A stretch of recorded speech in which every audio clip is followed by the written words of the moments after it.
What's up, everybody? Derek here, and today I am literally sitting in a traffic jam in the same spot for like the last 15 minutes on my way to work. And in the mornings I go through YouTube videos. It's kind of my YouTube university with golf, and try to learn things and go through things. And there's one particular thing with my golf game getting so much better that I have noticed that no one talks about, and that is creating backspin. And the one killer for stopping backspin, the one thing that a lot of people do not think about when we're learning chipping and trying to get the ball on the green. And this is not the bump and run, this is getting some loft and trying to get the ball up into the air with a good wedge with, 56, 60, even some 52s.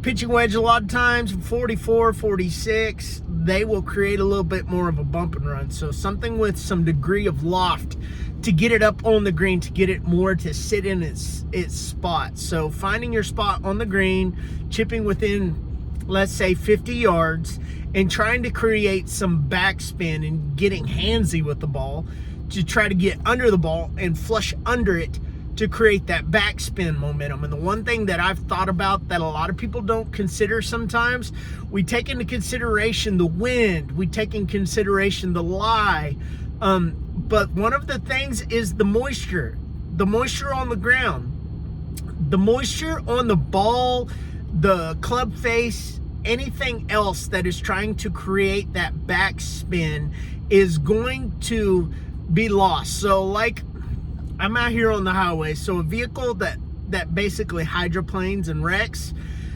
it's the loss of traction on the road because of the water that is on the road. The hydrodynamic cohesion on a physics or any other level basically breaks that barrier and you get sliding action. So what happens is whenever you're hitting and with the grooves on the face of a wedge, you're creating that catch, that grip of the ball to the surface of that club face, which should be dry to get the best backspin, to get the ball to land in the particular spot that you want on the green.